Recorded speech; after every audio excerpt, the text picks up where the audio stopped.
Hey, thank God it's Monday. I'm so happy that you guys are watching this. This is the short video to apply yesterday's sermon into your week. So here it is. We talked about control, how to simplify control. And here's the Christian way to simplify control. Simply acknowledge that God is in control, so you don't have to. There's loads of places in our life that we don't have control over. Why did you get born into this family? Why did you grow up in that area of the world? How come you got these chances for that and that education? Those things were not much under your control. Now, as adults, we start to think that we have control, but we really don't. I really got to experience that last week as I heard that my mother got really ill, and I realized that the things that we take for granted and the things that we think are planned, they're not. They can be very much out of control very fast. And here's where faith just is amazing. Faith helps you to kind of give this tension of, I can't hold this. Well then, you know what? If I don't have the power to control, I always have the power to surrender to God. The angel comes to Mary, announces that she will have a child, and she will actually have to hand over 3 areas that have big time to do with control. One is her identity. She thought about who she could be her life was basically planned until she becomes a teenage pregnancy.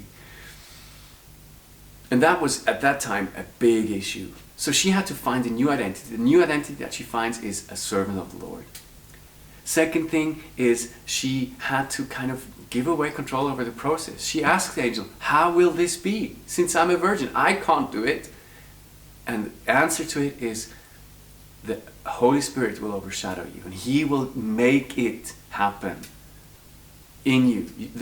What you have to do is agree to it, say yes. And lastly, the last thing that she has to say yes to is not owning the very thing that God has done in her life. She was never owning Jesus. Jesus, as a 12-year-old, runs away and then is found 3 days later in the temple. And when they find him, he's like, do you not know I have to be in the house of my Father?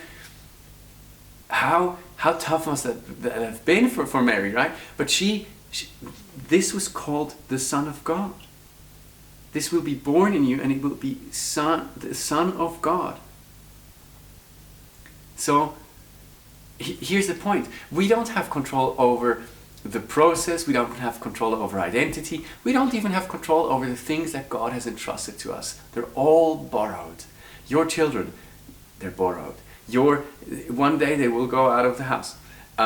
Your business, you're a steward of it. Obviously, you might have custody and things like that. But in the end, all these things are given to you to look after it, and they actually belong to God. Okay, now with that, how do we apply this? I would suggest you actually do what Mary does in the next 2 verses. She runs into the hills to her friend and relative Elizabeth. And when they greet each other, they recognize each other, and the babies recognize each other. And then there's this moment where the future John the Baptist starts to kick and shout in the womb because he feels the presence of Jesus. Now, what does that mean? Go into community. Use Connect Group this week to answer this question. Is there a part of my life that I feel is out of control? What can we do right now? Well, lift it to God. Surrender it to God in prayer together. Ask God to look after those things that you cannot have under control. Pray. Expect God to move. Support each other. And, build a real community where people are real in their faith. Okay? God bless you guys. Have a wonderful week.